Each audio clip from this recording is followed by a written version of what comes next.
Well, let's talk about trade as a weapon, new trade wars. This week, we had Trump threatening 100% tariffs.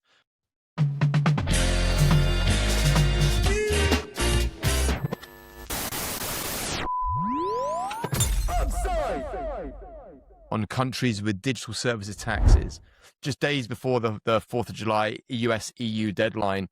We also saw VW doubling its job cuts, which obviously is not great news across Europe and especially in Germany. So we've got both blocs looking at this kind of trade war forcing to defend their champions. More nation states are reaching for economic weapons. Tariffs and taxes and all these good things are becoming the new artillery. 3 new fronts open this week. So Trump threatened this 100% tariff. Volkswagen out. Alphabet, the €4 billion EU fine was upheld after 8 years. I don't know if you guys saw that. On the actual trade deficit, the US-European trade numbers, the US runs a 200 billion trade deficit with the EU. So at best, I would argue this is a tariff of mutual damage if this comes off. But Europe has only this one real lever, which is on the digital side, which is where most American giants make their money, why Trump is now threatening. So I don't know, Mads, maybe you can give us some details on this, kind of this trade weaponization, and where are we at, and how do you see this playing forwards? There is so much going on here, both East and West. I mean, if you start with the US, as you say, Europe's got one lever, really. The US has got a massive deficit on goods trade, so more than $200 billion deficit. They import more than they sell to the EU. But under services, it's 89 billion surplus. And services, of course, it's not, hairdressers and people mowing lawns. It's digital stuff, right? It's Alphabet or Google, it's Apple, it's Meta, it's all the good stuff, all the tech.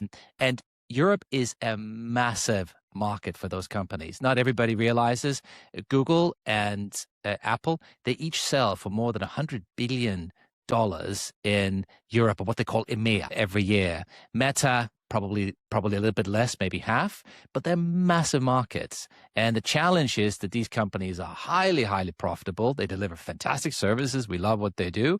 They don't pay very much tax. Now, we like them a lot in the UK and in London. They employ a lot of people here. But even so, it would be great if they could leave a little bit more of the economic benefit they create behind, so that you don't have this deficit. And so on one hand, Trump, he's been saying, look, I don't like the deficit I have on goods, so I'm going to slap some tariffs on.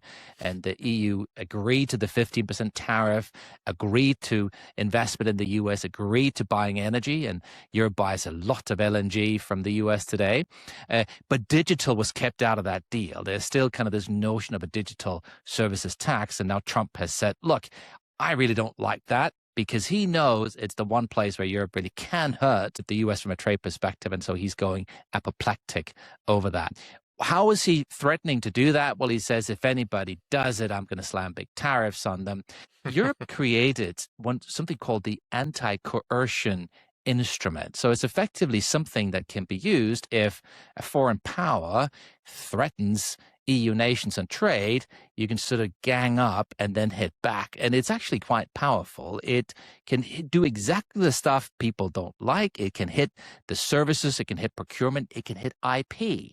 So you can actually go in and say, okay, well, if you are trying to coerce a member country, we can change how some of the IP rules are perceived and sort of dealt with. This is the stuff where the US is strong and really can be hurt. And so there is a big battle being set up.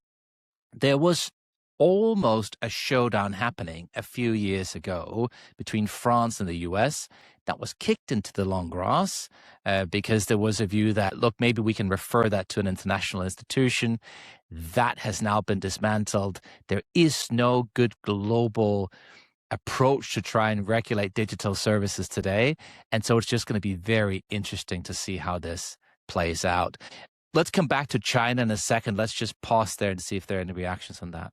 Hello, Max. You got any thoughts on this? I mean, any predictions maybe? I mean, I'm always intrigued as to how many new European services are coming online, driven by this exact challenge and what the reality is about Mistral serving more of France, for example, rather than buying an American service. But Lomax, I don't know if you've got any predictions or thoughts or ideas around this kind of digital trade war. No, I mean, I think it's funny. When we talked about tariffs in the past, especially in the context of Trump and the tariff wars in Q1, I guess it was all around goods. And we always used to make the point that tariffs don't apply to software, which they don't, right, historically. And of course, we have the Digital Services Act in the UK and increasing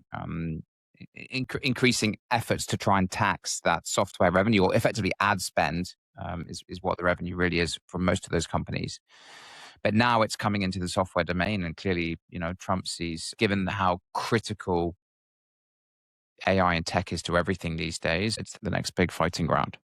Yeah, and the EU AI Act has been kicked into the long grass till end of 27, I think. I'm not sure what that would affect on this side. I mean, I do wonder whether people in the EU are just being like, well, let's wait for the midterms, let's wait for Trump. If we make a bet that Trump will have his wings clipped gradually. I can't see that making that much of an impact on his behavior.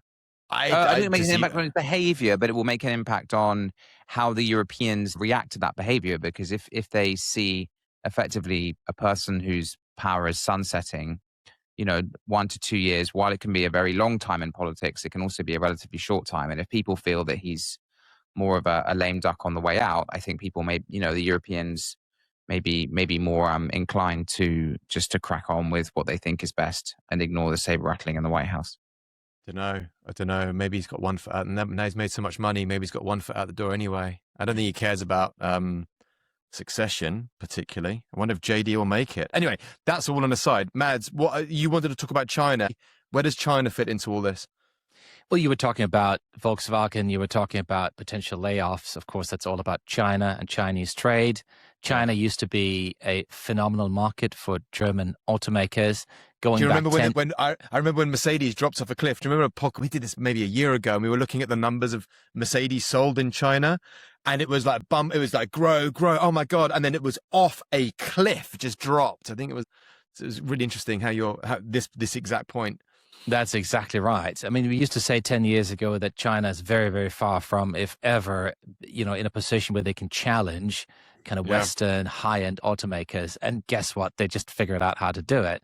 And the underlying notion, it's sometimes said that there's not really anything China wants to import or buy from the West because they're driving quite a mercantilist policy. And so if you look at how they are structuring their economy, consumption is a low priority for them. They want to focus on boosting manufacturing and technology, and consumption is not something that they sort of naturally try to boost in the way they think. And so for them, it's really all about... Is that still the case, Matt? I thought they were trying to get more of the savers who were obviously then caught up in Evergrande and all the property shenanigans, because the Chinese market is very saver-centric, isn't it? I thought the government was trying to get them to spend and build a local consumption. Is that still not the case?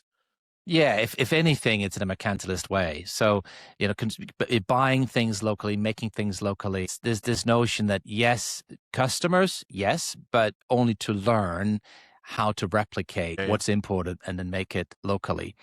And that's not great for the world economy, because we sort of need to trade with each other. If one side only wants to make stuff and sell and not buy, we're not going to have a cycle of capital in a healthy way, and it doesn't work. Mercantilism has been tried, for hundreds of years, right? It's not a new notion. There was a reason we went away from it and moved towards a world with more free trade, but it sort of requires for everybody to play by those rules, and it seems like not everybody has got the same objective here. And so I think the US and certainly the EU is in a bit of a pickle where you almost have to retaliate, or you have to find a way to get China to start importing and buying stuff, because otherwise you're going to hurt your local economy and industry so much.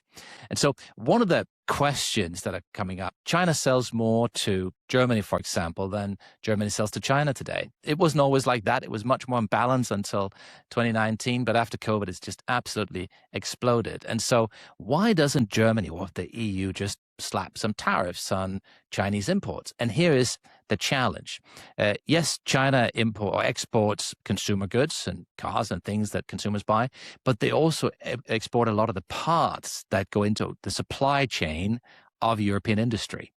And what happens if we slap tariffs on those part imports is that the cost of the input to European business will immediately go up. Yeah, and what will we're that importing reflect inflation. Shit, inflation. Yes. So although on paper it looks like Europe has got levers, actually Europe is in a really tricky spot. And we can see this is exactly why Volkswagen is now talking about laying off 100,000 people. I mean, it sounds catastrophic, right, in numbers. And, think about the ripple-on effects for the local supply chain, those communities. It's not great. I think it probably has to get done, because you've had an industry that is, not efficient and can't compete. So you have to make some of those really, really difficult decisions. But gosh, it's a pickle to be in. One of my predictions from maybe 6 months ago was that the German automotive industry was going to be rescued by defense, and how wrong was I? I mean, maybe this is cyclical, maybe it's inertia, I don't know, but I assumed when you were looking at these mega factories with these hundreds of thousands of employees, I said, fine, they're going to go and make subs and kinetics and other machinery to rebuild. But yeah, I was obviously flat wrong on that one.